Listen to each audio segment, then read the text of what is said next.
Amber Heard. Amber Heard's career was a slow build until it suddenly wasn't. Early appearances in Pineapple Express and Zombieland gave her some visibility, but it was 2018's Aquaman that launched her into stardom. Playing Mera, the fierce warrior queen, she became part of a billion-dollar franchise almost overnight.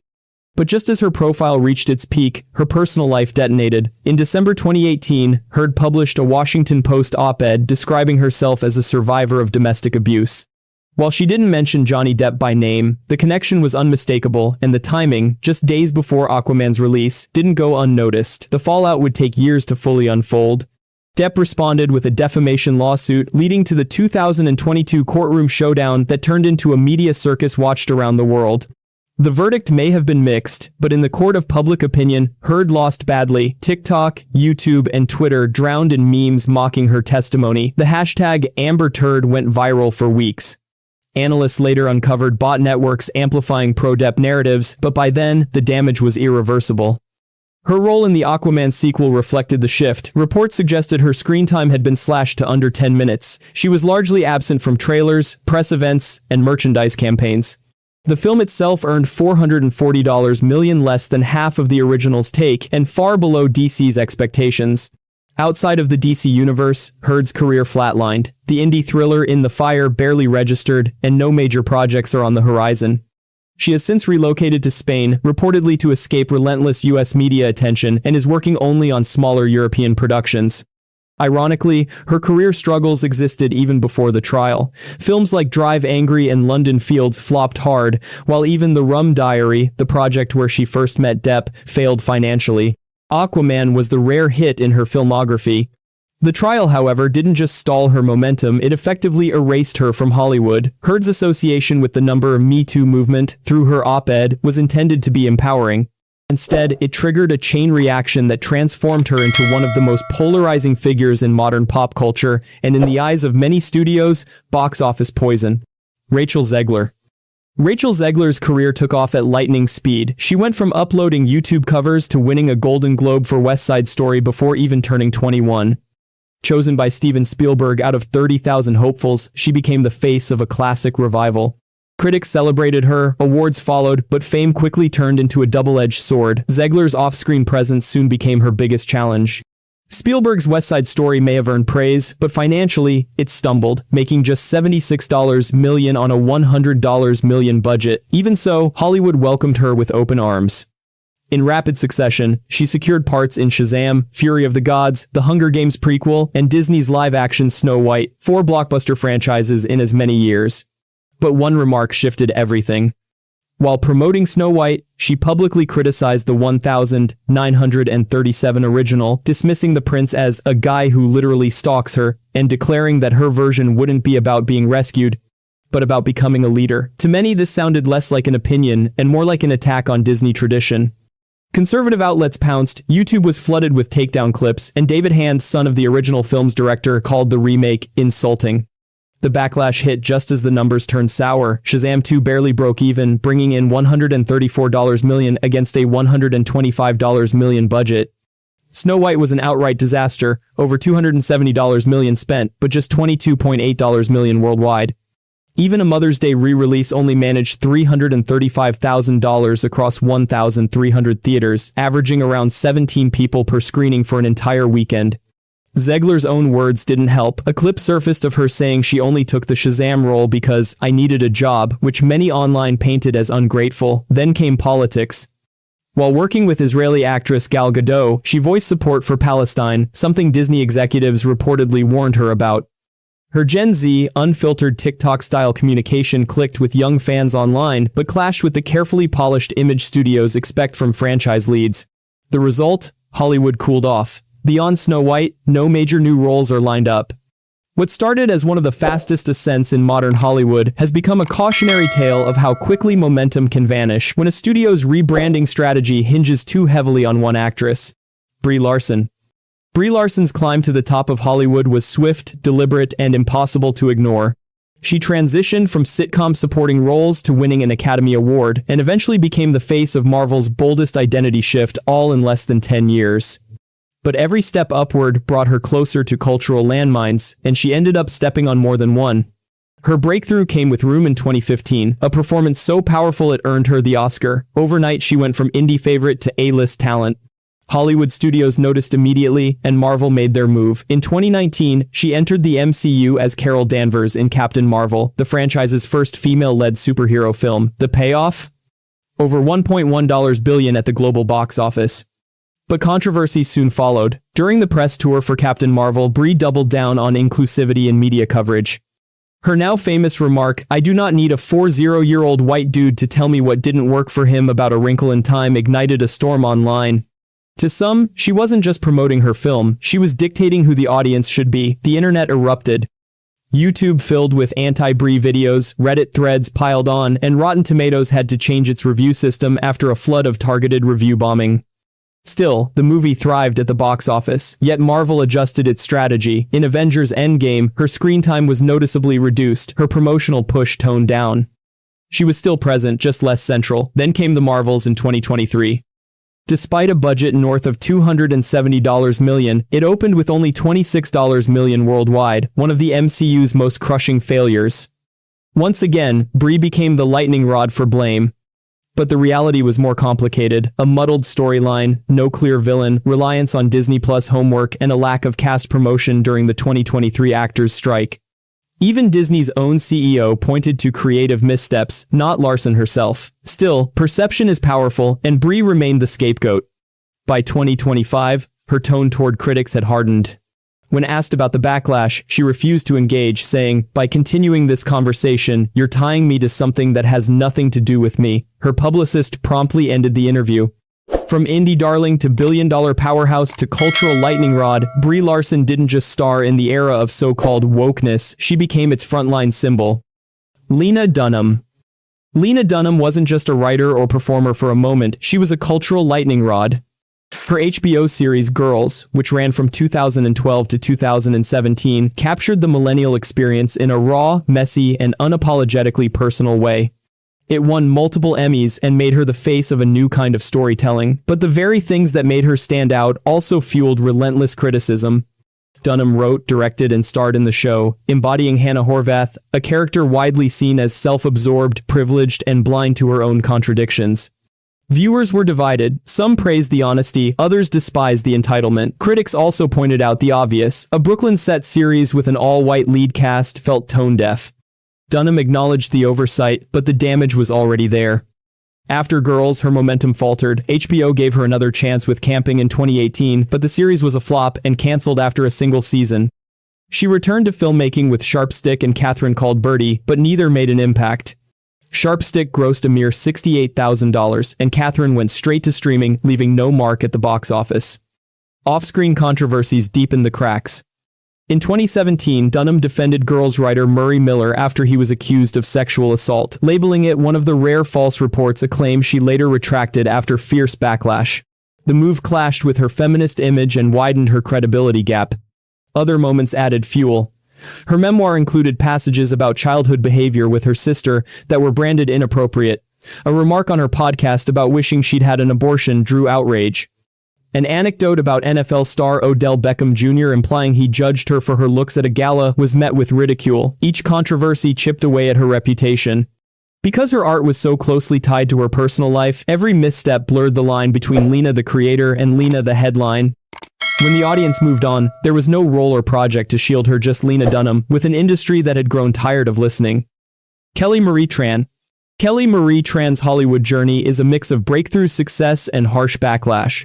When she appeared as Rose Tico in 2017's Star Wars: The Last Jedi, she made history as the first Asian woman to take on a leading role in the saga.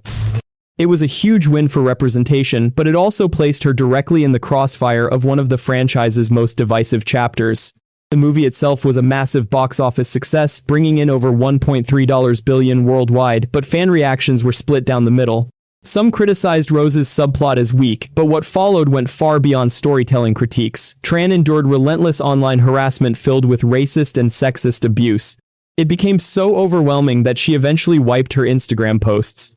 Her role in the next installment, The Rise of Skywalker, 2019, told the story of how badly the backlash stuck. On screen, her character's presence was slashed to under 90 seconds. Officially, the studio claimed it was due to difficulties blending her with unused Carrie Fisher footage, but Tran later revealed she had filmed significant scenes that never made it in. To fans and media, it looked like a retreat, a studio caving to toxic fandom pressure. After Star Wars, Tran shifted towards safer ground, voice acting. She starred as Raya in Disney's Raya and the Last Dragon, the studio's first Southeast Asian princess. Film received strong reviews but, with a pandemic-era release, grossed a modest $130 million worldwide. She also appeared in The Croods: A New Age 2020, which did fine but wasn't a standout. Notably, both were animated roles far from the live-action spotlight she once had. What's more telling is what didn't happen. There were no big franchise follow-ups, no return to major live-action leads. Her visibility in front of the camera dropped sharply. Tran did use her platform to speak out. In 2018, she wrote a New York Times op-ed titled, "I Won't Be Marginalized by Online Harassment," framing her experience as part of a broader fight for representation and inclusion. It was powerful and widely praised, but the industry didn't respond with new opportunities. Kelly Marie Tran didn't flop financially. She appeared in billion-dollar blockbusters. But the cultural cost of her casting proved high, and studios decided to minimize risk, quietly moving her out of the spotlight. Elliot Page. Elliot Page was once one of Hollywood's most bankable young stars. His breakout came with Juno in 2007, which made him an indie icon. By 2010, Inception proved he could carry his weight in a blockbuster, and his role as Kitty Pryde in the X-Men films cemented his status in the superhero world. But everything changed after 2020, when Page came out as transgender, and Hollywood's response shifted dramatically.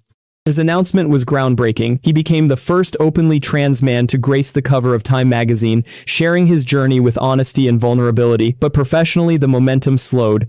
Since then, no major studio films, no high-profile franchise deals, just his continuing role in Netflix's The Umbrella Academy. The show adapted his character's transition to mirror his real life, but its overall viewership has steadily declined season by season. It's not a question of talent. Before transitioning, Page starred in both critical and commercial hits. Juno made over $230 million on a $7.5 million budget. Inception soared past $800 million. X-Men Days of Future Past brought in $746 million. Page had range, charm, and box office appeal. But since 2020, Hollywood's silence has been deafening. His first post-transition film, Close to You, was a small indie project with a limited release. It didn't generate buzz, box office data was negligible, and the movie passed quietly. The reaction wasn't rejection, it was invisibility. Unlike other actors criticized for activism or blunt interviews, Page's backlash isn't about something he said, it's about who he islanded. Figures like Jordan Peterson publicly misgendered him, with Peterson even being suspended from Twitter for his attacks. In his memoir Page Boy, Elliot revealed that his own father had liked a transphobic post targeting him. While industry support has been polite, it hasn't been proactive. Page has leaned further into advocacy, writing, and producing. His work now lives more on the cultural margins than the Hollywood mainstream. Elliot Page's story stands apart. His struggle isn't tied to a box office flop or controversial interviews, it's rooted in identity. And in an industry that prides itself on diversity, the silence around him speaks volumes. Phoebe Waller-Bridge. Phoebe Waller-Bridge was once seen as one of Hollywood's smartest bets. Her series Fleabag wasn't just a success, it was a cultural moment. Winning 6 Emmys and praised for its sharp writing and inventive fourth-wall breaks, the show cemented her as a fresh, subversive voice in television. But when that style was applied to legacy franchises, the results were far less celebrated. Her first big studio outing came in 2018, when she voiced the droid L3-37 inches Solo, a Star Wars story. The character was written as a politically charged, outspoken robot, advocating for droid rights, even paired with romantic tension toward Lando Calrissian. For traditional fans, the tone felt jarring, and the movie became the first Star Wars film to lose money, racking up a $77 million deficit. Still, Hollywood wasn't done with her. In 2021, she was brought on as a script doctor for No Time to Die, tasked with modernizing James Bond for the post-Me Too era. While Daniel Craig praised her as a great writer, Waller-Bridge later admitted many of her ideas were cut for being too camp or too misogynistic. The headlines framed her involvement as a diversity hire, and her actual influence remained unclear. Then came Indiana Jones and the Dial of Destiny in 2023, cast as Helena Shaw, Indy's goddaughter. She wasn't just clever and capable, she often drove more of the plot than Indiana Jones himself. Fans accused the film of sidelining a beloved male hero in favor of a smug, unlikable replacement. Online criticism branded it as another example of a woke agenda. Financially, the movie underperformed, grossing $384 million against a $387 million budget, with Disney losing over $130 million once marketing was factored in.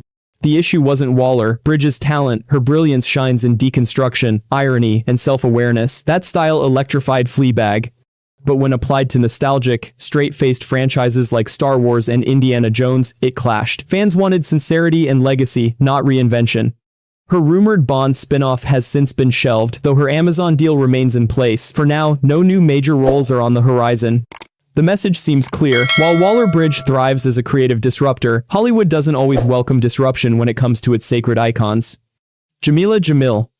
Jameela Jamil first captured attention playing Tahani on The Good Place, a role that mixed elegance with insecurity and won her fans for her comedic timing. The show was both a critical hit and a cultural favorite, introducing her to American audiences as more than just an actress but as a voice. What came next, however, shifted her career away from acting and toward activism, with mixed results. After The Good Place wrapped in 2020, Jamil leaned into hosting and judging. She joined HBO Max's competition series Legendary, rooted in ballroom culture.